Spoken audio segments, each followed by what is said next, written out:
In terms of how the London Notting Hill Carnival is funded, we receive a combination of public and private funds. We have public money from places like the London Council, the Mayor's Office and the Royal Borough of Kensington and Chelsea in terms of local area agreements and grants. And we have a private income strategy, which is very much about our marketing and sponsorship.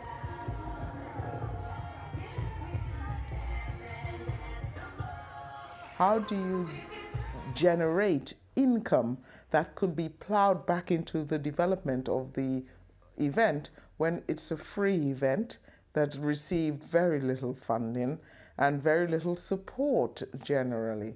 Does it mean that we become commercial and we put our artistic integrity in danger? My argument has always been, as a carnival artist myself, one of the things that actually affect your ability to design a costume or to play a steel pan is your financial prerequisite. What we're trying to do is to galvanize that spirit that already exists within Carnival and professionalize it in terms of how we acquire money from the private sector. Most of the major international carnivals, even if they are not fully funded, there is major government investment in these carnivals because these governments, they see the carnivals as part of the national culture, it's part of the national economy, whereas that isn't the case here with Notting Hill.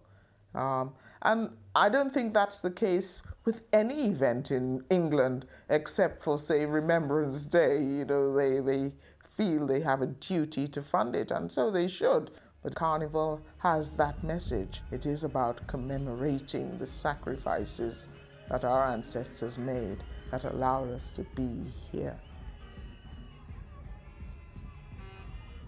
It angers me when I see the millions and millions that poured into the, say, London Opera, you know, and the Opera House. And then you go to the Arts Council and you get a measly £60,000 for Carnival, where 2 million people involved in it are over a weekend. More people than attend the Opera House all year.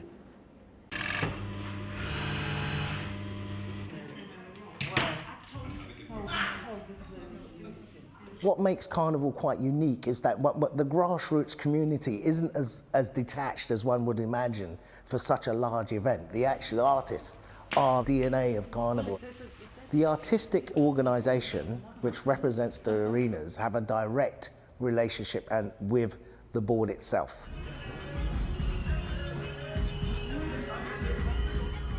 There are a lot of people involved in Carnival.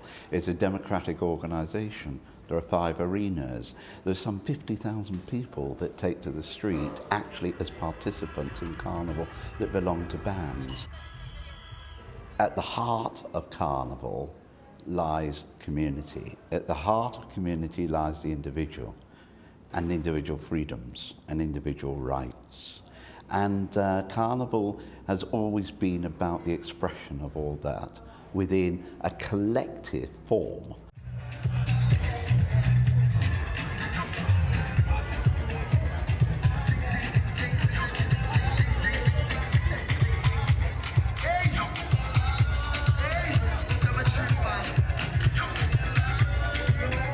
It's very, very busy.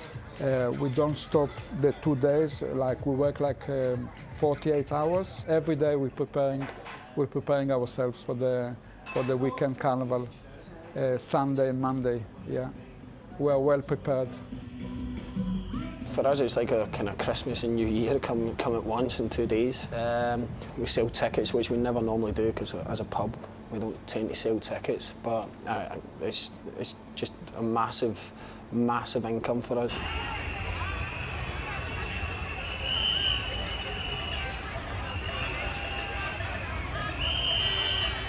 When you consider the overall importance of Carnival to the economy of London, and it is estimated that Carnival generates an economy, a spend economy of about £200 million over the 2 days, it is an insult really to those who produce Carnival that they are not being given the support that they require in order to be at their productive best. In the absence of significant public funding, we are forced into a position that the carnival really needs to exploit commercialisation.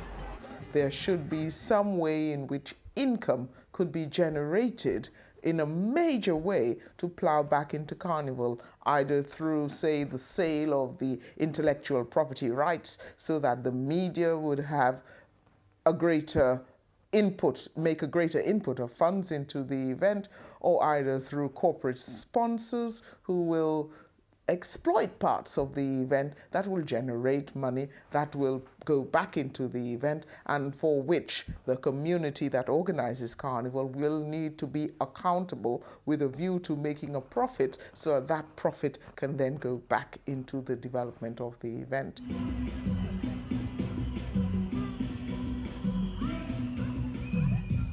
There is nothing wrong with entering the mainstream. It's what you enter the mainstream with. Is it authentic, or is it something that's diluted? And I think that is the battle within the carnival movement, the creators of the carnival. Don't get proper funding from the Arts Council. There's all kinds of pressures on them to survive, and that pushes them down into this commercial route, which is less creative, less artistic. The tradition of masquerade, the tradition of costumes is being replaced by the opportunity just to dress up and to perform and to dance and to enjoy. And I think that's a healthy tension, and it's also creative tension, to the extent to which the traditions of characters, the traditions of individuals and large costumes can sit easily with those who are just beads and bikini, and therefore the pure enjoyment.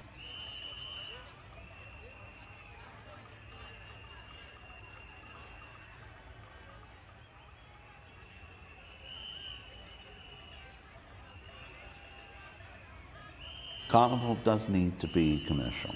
Carnival needs to be businesslike, but this is not necessarily the same as saying it should lose its community base. If you say, oh, it's got to be very commercial, let's run off and get sponsors, let's run off and get Mr. X to give hundreds of thousands to do this, this and that, and let's start selling things left, right and centre, then in fact you've got to remember that what you're doing is no longer actually protecting and developing a cultural institution, and that's what it's become. What you are doing is in fact selling a product.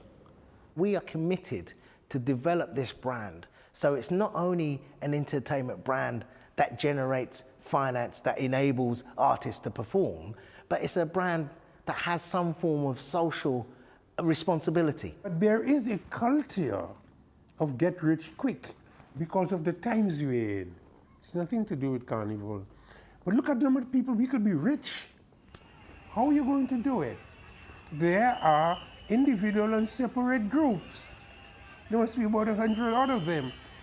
You can't centralize them. It's instinctively anarchic. It's difficult to handle. And that is what I like about it. And you can't run it. It runs itself. And until you get that in your head, you're going to get yourself in a lot of trouble. Every other event is either supported by the state or by a private company on this planet. That's the uniqueness of the London Notting Hill Carnival. Fundamentally, ownership of Carnival is everyone. It belongs to me, it belongs to you. And there is no other event that can attract Boris Johnson and me in the same place.